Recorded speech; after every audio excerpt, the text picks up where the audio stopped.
नमस्कार दोस्तों, रामायण से सीखे लाइफ मैनेजमेंट। इस कड़ी में मैं doctor Sanjay Biyani, director Biyani group of colleges, आपका हृदय से स्वागत करता हूं।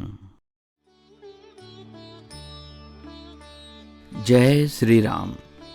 दोस्तों, आज की कड़ी में हम बात कर रहे हैं महाराज दशरथ का श्री राम से वियोग व आर्य सुमंत का अयोध्या लौटना। दृश्य संख्या 1। सुख के बाद दुख का आना निश्चित है।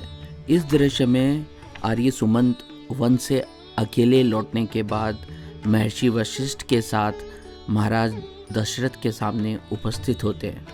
महाराज दशरथ उनसे कहते हैं, तुम अकेले आ गए, मेरा राम कहाँ है, मेरी सीता कहाँ है। तब आर्य सुमंत उनसे क्षमा मांगते हैं और अपने आप को प्राण दंड देने के लिए कहते हैं।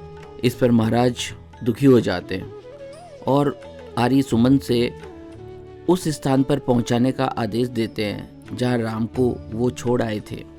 वे कहते हैं, राम जैसे आज्ञाकारी पुत्र के बिछड़ने पर भी मेरे प्राण नहीं गए। इस पर महर्षि वशिष्ठ कहते हैं कि जीवन मरण, हानि लाभ, प्रियजनों का मिलना और बिछड़ना, यह सब काल और कर्म के अधीन है।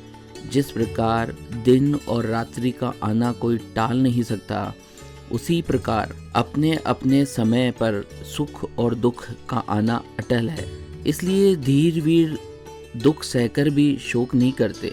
इस दृश्य से हमें ये सीखने को मिलता है कि जिस प्रकार हमारे जीवन में भी सुख और उसके बाद दुख और फिर से सुख आते ही है, तब सुख और दुख को सहर्षी स्वीकार कर लेना चाहिए। भगवत गीता में भगवान श्री कृष्ण भी यही कहते हैं कि जो व्यक्ति सुख आने पर हर्ष के मारे नहीं उछलता तथा दुख के समय विचलित नहीं होता, उसी व्यक्ति को स्थित प्रज्ञ कहते हैं।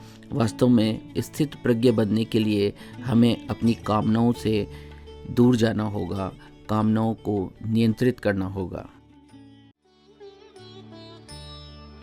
दृश्य संख्या 2। दुख का वास्तविक कारण मोह है। इस दृश्य में जब महाराज दशरथ श्री राम के वियोग से अत्यंत दुखी होकर महर्षि वशिष्ठ से कहते हैं कि कभी कभी दुख सहन की सीमा को लांघ जाते हैं, तब महर्षि वशिष्ठ कहते हैं कि राम के लिए आपकी यह मनोदशा मोह के कारण है, अन्यथा यह वो समय है जब आपको राम पर गर्व होना चाहिए। वचन झूठा ना करने के लिए, इतिहास में रघुवंश की कीर्ति पर कलंक न आने के लिए श्री राम ने इतना बड़ा साम्राज्य हंसते हंसते छोड़ दिया। उन्हें जरा भी शोक नहीं हुआ। लक्ष्मण और सीता को देखो, सबने अपना अपना धर्म निभाया।